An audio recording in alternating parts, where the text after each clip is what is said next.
Okay, everyone's recorders on the table? Sure. Yes, great. All right, thank you everyone for joining us this afternoon. As some of you already know, we've just returned from a field mission where we went to Bentu, Malakal and Renk to visit some of the work that Germany has partnered with WFP on in improving food insecurity in South Sudan. So without further ado, I'd like to hand over to Deike Potzel, the Director General for Crisis Prevention, Stabilization, Peacebuilding and Humanitarian Assistance at the German Federal Foreign Office for her comments. Thank you so very much. Ladies and gentlemen, a very good afternoon. Thank you for joining us. Thank you for being here. As was just said, we come from a very impressive tour to Bentu and Malakal and Renk, where we got a first-hand impression of the humanitarian situation there and also of the response by the humanitarian system, by WFP, and I would like to thank WFP wholeheartedly for organizing this and making this possible. But we also, of course, were accompanied by other UN agencies, UNHCR, for instance, IOM was there, UNICEF was there, and many others who are instrumental to dealing with the humanitarian situation here in South Sudan. We, of course, for us it was important, for me it was important to see what is being done also with German funding through the whole system, basically. So, ladies and gentlemen, it is important to me to say that despite other crises, like Ukraine, for instance, or the Middle East, Gaza, for instance, Germany maintained its humanitarian engagement to support South Sudan and the people of South Sudan in their fight against hunger, against conflict, and the impact, of course, of floods and droughts, and to assist those fleeing or returning to South Sudan from the war in Sudan. What became very clear also during this visit, once again, is that people want peace. People want stability. People want security to make a living. So Germany not only supports the humanitarian response, but we also are very much engaged in finding a political solution for the Sudan crisis.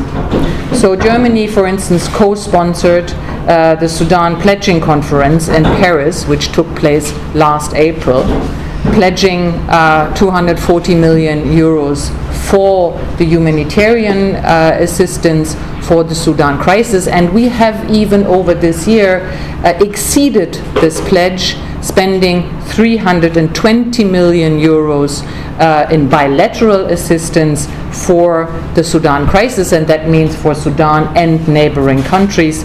And of course, every fourth euro of EU funding for humanitarian assistance is also coming from the German budget. We also organized a political event at the sidelines of the United Nations General Assembly in New York last September, where we brought together key stakeholders to talk about a possible political way forward to tackle the crisis in Sudan. So what we keep saying and we keep working for is we urgently need a ceasefire in Sudan in order to stop the suffering, to stop the war, and thus also to stop the crisis from creeping into other countries. And let me add that we commend South Sudan's hospitality for the refugees from Sudan, despite own hardships here in this country. And let me reassure you that Germany will continue its support. So Germany has been for a long time the second biggest bilateral donor to South Sudan. We have provided more than 60 million euros last year, and we will remain engaged this year too. And we have also provided 3 million euros in stabilization money for projects here in South Sudan. Ladies and gentlemen, in order to deliver this assistance, free and unimpeded humanitarian access is essential. So we are very grateful that South Sudan kept the borders open. But if we want to overcome the multitude of challenges in the flooded and conflict-affected regions, it is of utmost importance that humanitarian assistance is neither politicized nor conditioned.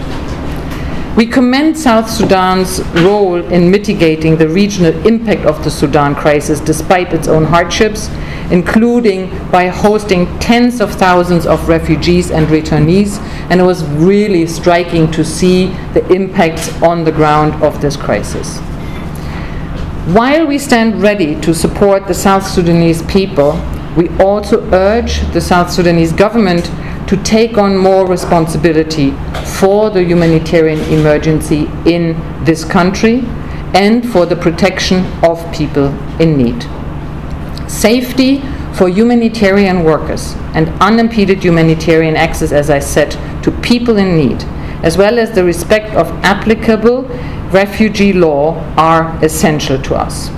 And this applies particularly to the staggering levels of sexual and gender-based violence and sexual exploitation and abuse affecting women and adolescent girls in South Sudan. I can share with you that we really heard some horrific stories when we were up north, but we also saw the courage and the strength of women to overcome these challenges, to find new ways for a better way for the future. And I'm happy to say that Germany is supporting some of these programs, and it's wonderful to see how women are striving and how happy they are to have sort of new knowledge in their hands to shape a better future for themselves and for their children. So, but this is by far not enough, and not enough tough. We need to scale up our efforts to meaningfully protect the ones we serve.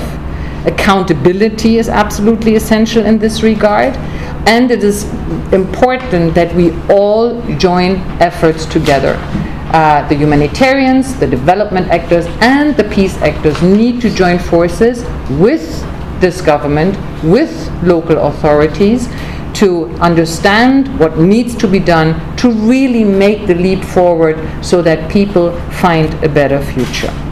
And finally, let me also say, with regards to South Sudan, of course, Germany will continue supporting UNMISS.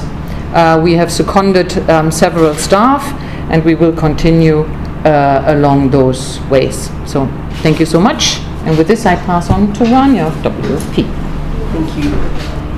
Thank you very much.